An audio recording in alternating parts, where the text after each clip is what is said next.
ओम शांति। आज 26 नवंबर 2020। आज सतगुरु बाबा के मधुर महावाक्य कि जिसमें बाबा ने हम बच्चों को पहली बात कि अपने कैरेक्टर्स को बहुत सुंदर बनाने के लिए प्रेरणा दी है, और दूसरी बात बाबा ने कहा कि बच्चों की अवस्था की परख कब होती है। तो बाबा ने कहा अवस्था की परख बीमारी के समय पर होती है। जिसकी अवस्था बहुत अच्छी है वो खुश मिजाज रहेंगे, खुशी से बाप को याद करेंगे, दूसरों को भी बाबा की याद दिलाएंगे। परंतु जो बीमारी के समय रोते हैं, मूंझते हैं, उदास रहेंगे, व्यर्थ संकल्प चलाएंगे, तो बाबा कहे आप दूसरों को खुशी में कैसे रहने की प्रेरणा दे सकेंगे। तो सुनते हैं बाबा के मधुर महावाक्य। ओम शांति। मीठे बच्चे, अपने कैरेक्टर सुधारने के लिए याद की यात्रा में रहना है। बाप की याद ही तुम्हें सदा सौभाग्यशाली बनाएगी। प्रश्न है, अवस्था की परख किस समय होती है? अच्छी अवस्था किसकी कहेंगे? उत्तर है, अवस्था की परख बीमारी के समय होती है। बीमारी में भी खुशी बनी रहे और खुश मिजाज चेहरे से सबको बाप की याद दिलाते रहो, यही है अच्छी अवस्था। अगर खुद रोएंगे, उदास होंगे, तो दूसरों को खुश मिजाज कैसे बनाएंगे? कुछ भी हो जाए, रोना नहीं है। ओम शांति। 2 अक्षर गाए जाते हैं, दुर्भाग्यशाली और सौभाग्यशाली। सौभाग्य चला जाता है तो दुर्भाग्य कहा जाता है। स्त्री का पति मर जाता है तो वह भी दुर्भाग्य कहा जाता है। अकेली हो जाती है। अभी तुम जानते हो, हम सदा के लिए सौभाग्यशाली बनते हैं। वहां दुख की बात नहीं, मृत्यु का नाम नहीं होता है, विधवा नाम ही नहीं होता। विधवा को दुख होता है, रोती रहती है। भल साधु संत है, ऐसे नहीं कि उन्हें कोई दुख नहीं होता है। बाबा कहे बल साधु संत भी है, ऐसा नहीं कि उन्हें कोई दुख नहीं होता है। कोई पागल बन पड़ते हैं, बीमार रोगी भी होते हैं। यह है ही रोगी दुनिया। सतयुग है निरोगी दुनिया। तुम बच्चे समझते हो, हम भारत को फिर से श्रीमत पर निरोगी बनाते हैं। सतयुग माना जहां हेल्थ, वेल्थ और हैप्पीनेस। तो हेल्थ अर्थात निरोगीपन, तो श्रीमत पर हम भारत को फिर से निरोगी बनाते हैं। इस समय मनुष्य के कैरेक्टर्स बहुत खराब है। अब कैरेक्टर सुधारने की भी जरूर डिपार्टमेंट होगी। स्कूलों में भी स्टूडेंट्स का रजिस्टर रखा जाता है, उनके कैरेक्टर्स का पता चलता है। इसलिए बाबा ने भी रजिस्टर रखवाया था। हर एक अपना रजिस्टर रखो। कैरेक्टर देखना है कि हम कोई भूल तो नहीं करते हैं। पहली बात तो बाप को याद करना है, उनसे ही तुम्हारा कैरेक्टर सुधरता है। आयु भी बड़ी होती है एक की याद से, तो याद से ही निरोगी बनते हैं, याद से ही कैरेक्टर सुधरते हैं, और याद से ही आयु भी बड़ी होती है। यह तो है ज्ञान रत्न। याद को रत्न नहीं कहा जाता है। याद से ही तुम्हारे कैरेक्टर्स सुधरते हैं। ये 84 जन्म का चक्र तुम्हारे सिवाय और कोई समझा ना सके। इस पर ही समझाना है विष्णु और ब्रह्मा। शंकर के तो कैरेक्टर नहीं कहेंगे। तुम बच्चे जानते हो ब्रह्मा और विष्णु का आपस में क्या कनेक्शन है। विष्णु के दो रूप है, ये लक्ष्मी नारायण। वही फिर 84 जन्म लेते हैं। 84 जन्मों में आपे ही पूज्य और आपे ही पुजारी बनते हैं। प्रजापिता ब्रह्मा तो जरूर यहां ही चाहिए ना। साधारण तन चाहिए, बहुत करके इसमें ही मूंझते हैं। ब्रह्मा तो है ही पतित पावन बाप का रथ। लेकिन जहां ब्रह्मा बाबा का फोटो देखेंगे तो मनुष्य को वहां मूंझ होती है। बाबा स्पष्ट करते हैं कि ब्रह्मा तो है ही पतित पावन बाप का रथ। कहते भी है दूर देश का रहने वाला आया देश पर आए। पावन दुनिया बनाने वाला पतित पावन बाप पतित दुनिया में आया। पतित दुनिया में एक भी पावन नहीं हो सकता। अभी तुम बच्चों ने समझा है। क्या समझा है कि 84 जन्म हम कैसे लेते हैं। कोई तो लेते होंगे ना।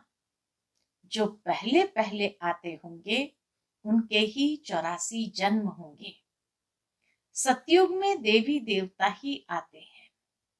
मनुष्यों का जरा भी ख्याल नहीं चलता। 84 जन्म कौन लेंगे। समझ की बात है। पुनर्जन्म तो सब मानते हैं। 84 पुनर्जन्म हुए, ये बड़ी युक्ति से समझाना है। 84 जन्म तो सभी नहीं लेंगे ना। एक साथ सब थोड़ी आएंगे और शरीर छोड़ेंगे। भगवान वाच भी है कि तुम अपने जन्मों को नहीं जानते हो। भगवान ही बैठ समझाते हैं। तुम आत्माएं 84 जन्म लेती हो। बाबा कहे तुम आत्माएं ही 84 जन्म लेती हो। यह 84 की कहानी बाप तुम बच्चों को बैठ सुनाते हैं। यह भी एक पढ़ाई है। 84 का चक्र तो जानना बहुत सहज है। दूसरे धर्म वाले इन बातों को समझेंगे नहीं। तुम्हारे में भी कोई सभी 84 जन्म नहीं लेते हैं। सभी के 84 जन्म हो तो सब इकट्ठे आ जाए, यह भी नहीं होता है। सारा मदार पढ़ाई और याद पर है। उसमें भी नंबर 1 है याद, सेकंड नंबर है पढ़ाई। डिफिकल्ट सब्जेक्ट पर मार्क्स जास्ती मिलती है। उनका प्रभाव भी होता है। उत्तम मध्यम कनिष्ठ सब्जेक्ट होती है ना। इसमें है दो मुख्य। बाप कहते हैं मुझे याद करो तो संपूर्ण निर्विकारी बन जाएंगे और फिर विजय माला में पिरो जाएंगे। यह है रेस। पहले तो खुद को देखना है कि मैं कहां तक धारणा करता हूं, कितना याद करता हूं, मेरे कैरेक्टर्स कैसे हैं। अगर मेरे में ही रोने की आदत है तो दूसरे को खुश मिजाज कैसे बना सकता हूं। बाबा कहते हैं जो रोते हैं सो खोते हैं। क्या खोते हैं। भाग्य को खोते हैं। तो जो रोते हैं सो खोते हैं। कुछ भी हो जाए लेकिन रोने की दरकार नहीं है। बीमारी में भी खुशी से इतना तो कह सकते हो, अपने को आत्मा समझ बाप को याद करो। बीमारी में ही अवस्था की परख होती है।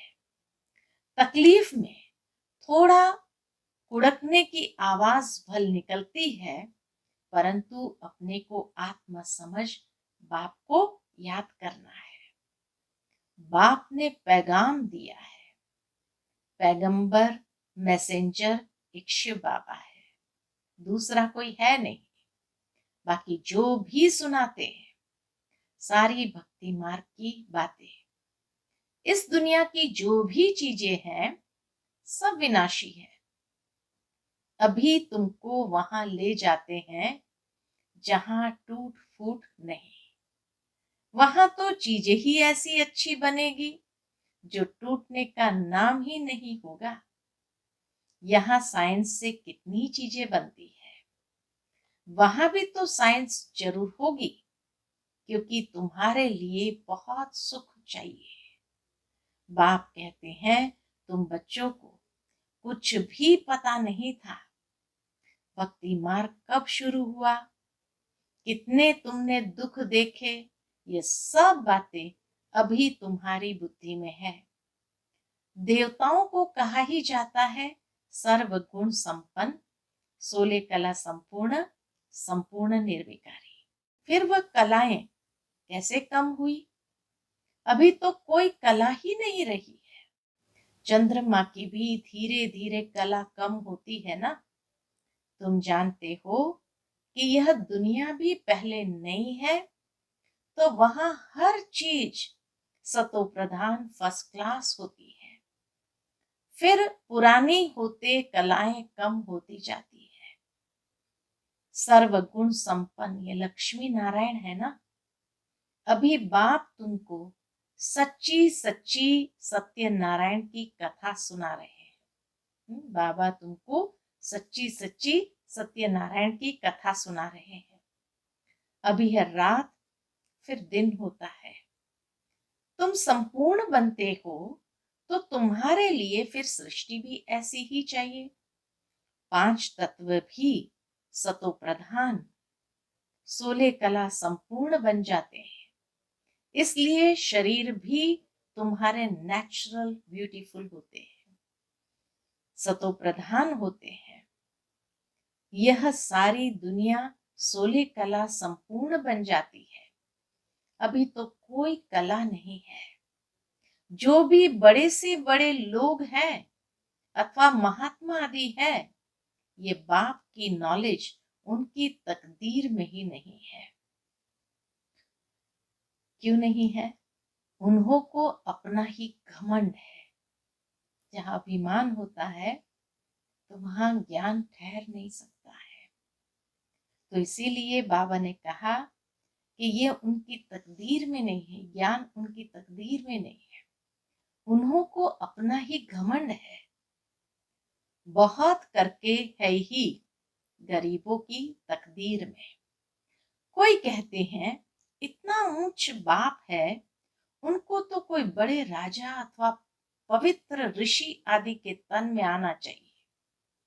पवित्र होते ही है सन्यासी, पवित्र कन्या के तन में आए। बाप बैठ समझाते हैं मैं किस में आता हूं? मैं आता ही उसमें हूं जो पूरे 84 जन्म लेते हैं। एक दिन भी कम नहीं। कृष्ण पैदा हुआ उस समय से 16 कला संपूर्ण ठहरा। फिर सतो रजो तमो में आते हैं। हर चीज पहले सतो प्रधान, फिर सतो रजो तमो में आती है। सतयुग में भी ऐसा होता है। बच्चा सतो प्रधान है, फिर बड़ा होगा तो कहेगा अब हम यह शरीर छोड़ सतो प्रधान बच्चा बनता हूं। तुम बच्चों को इतना नशा नहीं है, खुशी का पारा नहीं चढ़ता है। ब्रह्मा बाबा को कितना नशा और खुशी का पारा रहता था। तो बाबा कहे इतना खुशी और नशा तुम्हें नहीं है। जो अच्छी मेहनत करते हैं खुशी का पारा चढ़ा रहता है, शक्ल भी खुशनुमा रहती है। आगे चल तुमको साक्षात्कार होते रहेंगे। जैसे घर के नजदीक अगर पहुंचते हैं तो फिर वह घर बार मकान आदि याद आता है ना। यह भी ऐसे है। पुरुषार्थ करते करते तुम्हारी प्रारब्ध जब नजदीक होगी तो फिर बहुत साक्षात्कार होते रहेंगे, खुशी में रहेंगे। जो नापास होते हैं तो शर्म के मारे डूब मरते हैं। तुमको भी बाबा बता देते हैं, फिर बहुत पछताना पड़ेगा। अपने भविष्य का साक्षात्कार करेंगे, हम क्या बनेंगे? बाबा दिखलाएंगे, यह विकर्म आदि किए हैं, पूरा पढ़े नहीं, ट्रेटर बने, इसलिए ये सजा मिलती है। सब साक्षात्कार होगा, बिना साक्षात्कार सजा कैसे देंगे? कोर्ट में भी बताते हैं, तुमने यह किया है, उसकी सजा है। जब तक कर्मातीत अवस्था हो जाए तब तक कुछ न कुछ निशानी रहेगी, अर्थात कुछ न कुछ कमी जरूर रहेगी। आत्मा पवित्र हो जाती है, फिर तो शरीर छोड़ना पड़े, यहाँ रह न सके, वह अवस्था तुमको धारण करनी है। अभी तुम वापस जाए, फिर नई दुनिया में आने के लिए तैयारी करते हो। तुम्हारा पुरुषार्थ ही यह है कि हम जल्दी जल्दी जाएं, फिर जल्दी जल्दी आए। जैसे बच्चों को खेल में दौड़ाते हैं ना, निशान तक जाकर फिर लौट आना है। तुमको भी जल्दी जल्दी जाना है, फिर पहले नंबर में नई दुनिया में आना है। तो तुम्हारी रेस है यह। स्कूल में भी रेस कराते हैं ना, तुम्हारा है यह प्रवृत्ति मार्ग। तुम्हारा पहले पहले पवित्र गृहस्थ धर्म था, अभी है विशस, फिर वाइसलेस वर्ल्ड बनेगा। इन बातों को तुम सिमरन करते रहो तो भी बहुत खुशी रहेगी। बाबा कहे इन बातों को तुम सिमरन करते रहो तो भी बहुत खुशी रहेगी। हम ही राज्य लेते हैं, फिर गंवाते हैं। हीरो हीरोइन कहते हैं ना, हीरे जैसा जन्म लेकर फिर कौड़ी जैसे जन्म में आते हैं। अभी बाप कहते हैं, तुम कौड़ियों पिछाड़ी टाइम वेस्ट मत करो। यह कहते हैं, हम भी टाइम वेस्ट करते थे।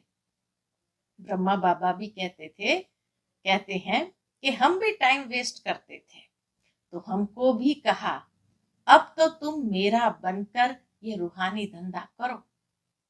ब्रह्मा बाबा अपना अनुभव सुनाते कि शिव बाबा ने आकर मुझे भी कहा कि तुम टाइम वेस्ट करते हो, तो कहा अब तुम मेरा बनकर ये रूहानी धंधा करो। तो झट सब कुछ छोड़ दिया।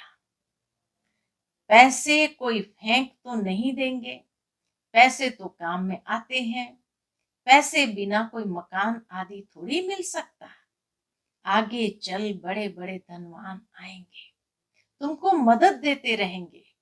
एक दिन तुमको बड़े बड़े कॉलेज यूनिवर्सिटी में भी जाकर भाषण करना होगा कि ये सृष्टि का चक्र कैसे फिरता है।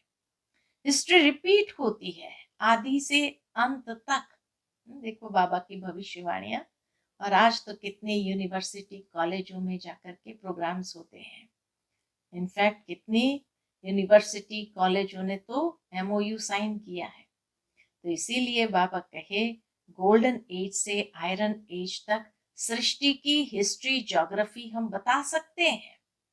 कैरेक्टर्स के ऊपर तो तुम बहुत समझा सकते हो। बाबा कहे कैरेक्टर्स के को लेकर के। और वैसे भी आज दुनिया के अंदर जो भी स्कूल कॉलेजेस आदि में प्रोग्राम चलते हैं, वैल्यूज को लेकर के, अर्थात मूल्यों को लेकर के, तो बहुत अच्छा रिस्पांस मिलता है। तो बाबा कहे कैरेक्टर्स के ऊपर तो तुम बहुत समझा सकते हो। तो ये मूल्य ही हमारे कैरेक्टर को श्रेष्ठ बनाएंगे। इन लक्ष्मी नारायण की महिमा करो। भारत कितना पावन था, दैवी कैरेक्टर्स थे, अब तो विशेष कैरेक्टर्स है। जरूर फिर चक्र रिपीट होगा।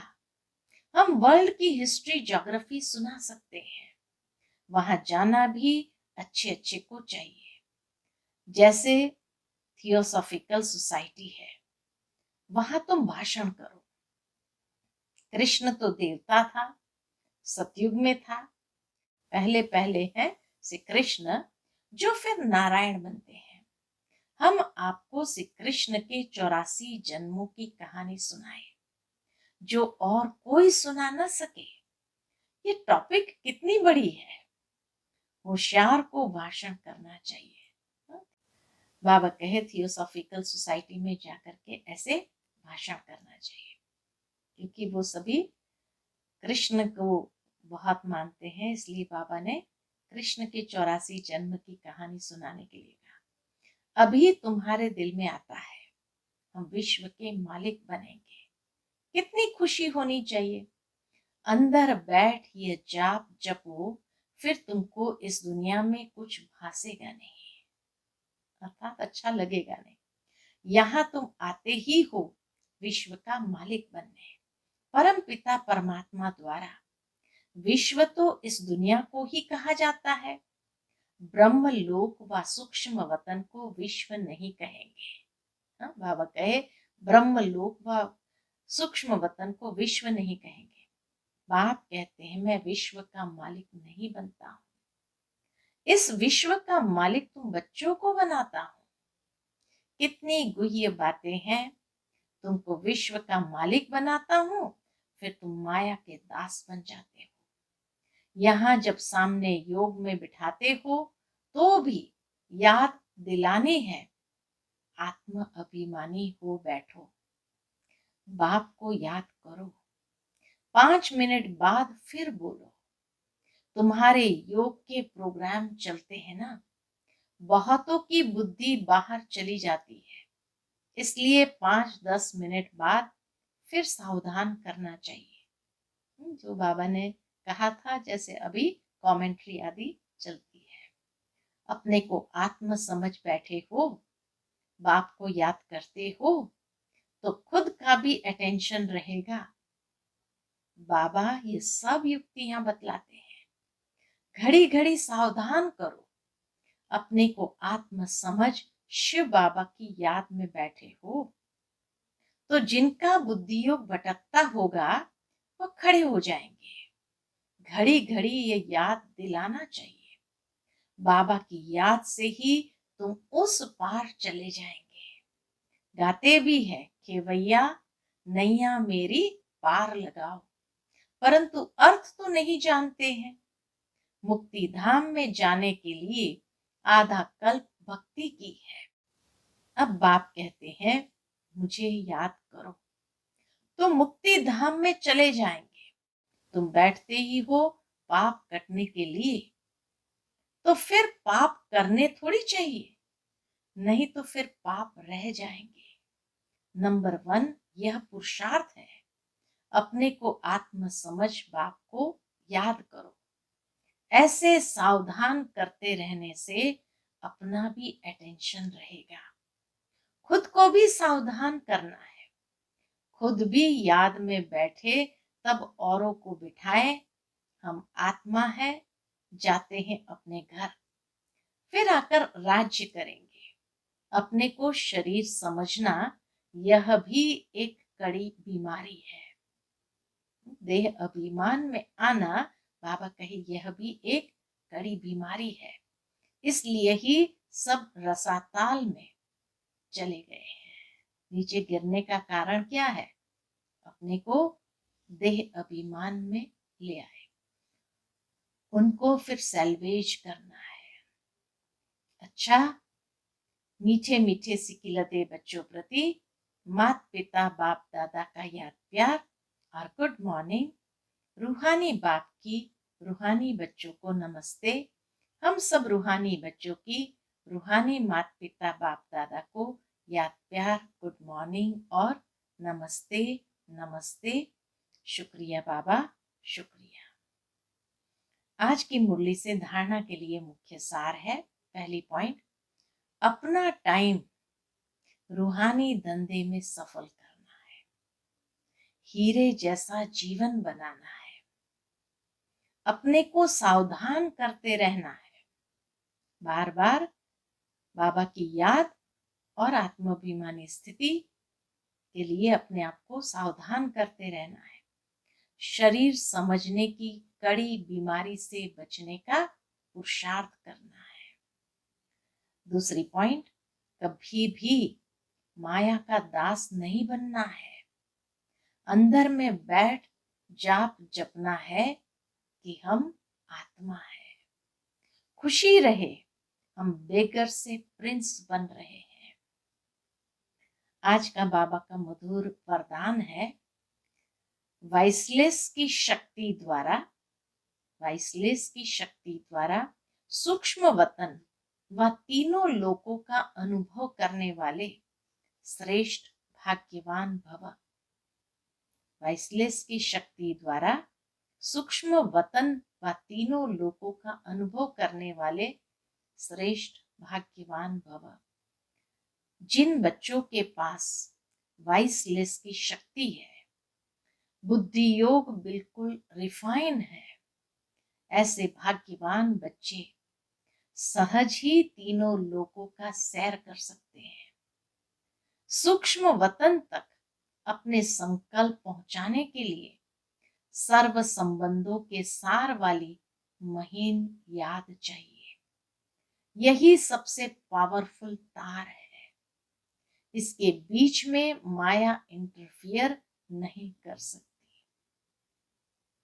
तो सूक्ष्म वतन की रौनक का अनुभव करने के लिए स्वयं को वाइसलेस की शक्ति से संपन्न बनाओ।